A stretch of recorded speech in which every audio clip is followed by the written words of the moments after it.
Arsenal Fan TV, the sales of the Gooner must have slowed down after the game today, because that was an awful performance by Arsenal. Terrible, never really got going. I mean, you know, second best really in most departments. Felt we didn't really have a big leader on the field today. I mean, you know what to expect when you come up here to Stoke, a very difficult game. Exactly what we got. You know, keep the ball in the air. Maybe not so much today, they played it around a bit, but we never got going front players. We had no width going forward. Very disappointing really. Maybe started with the wrong team as well, I feel. Yeah, should Ozil have started the game? Perhaps he should have done. I mean, I would have had Flamini in there from the start. You know, he's a leader, he's a winner.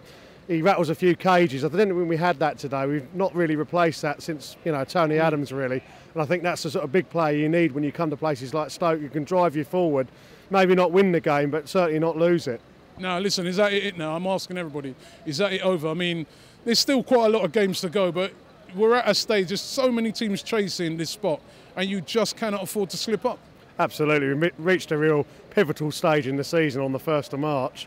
You know, we've been in this position before where we've crumbled. Hopefully it won't be the same old story. There's still a lot to challenge for this season. I mean, obviously we've got to go out there, we've got a mammoth game next week. If we can go out there and play well and get another win, it could turn the season again. I feel, you know, that's the crunch now. If we can't, then I feel, you know, the season may well peter out. Yeah, and there's a couple of fans over there saying Wenger out. I mean, is it too early to be talking? I mean, if he doesn't win anything this season, I mean, is that the time to say, see you later, Arsenal, or do we give him more money to try and go again? I mean, we seem to be a few players short of really getting to the heights. Absolutely, I totally agree, Robbie. I mean, we're a few players short in certain departments of the team. You know, we've been in this position before. I mean, the fans will call for the manager. It's just what fans do at every club, really. But at the end of the day, we've got a lot to believe in. But when a manager's earning, you know, $7 million a year, you expect a little bit more for your return. Unfortunately, he's under no pressure from the board here. And I think that's the biggest thing, really. You know, he's under no pressure from the board. Look, all these football clubs are interested in is qualifying for the Champions League, you know, 4th place.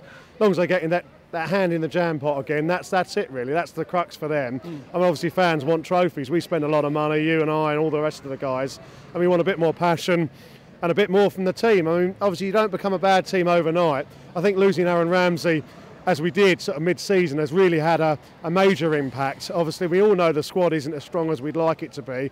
I think perhaps we should have gone out there in January, bought a couple of key players in those key positions, and I think now we wouldn't be, you know, left wanting in those key areas.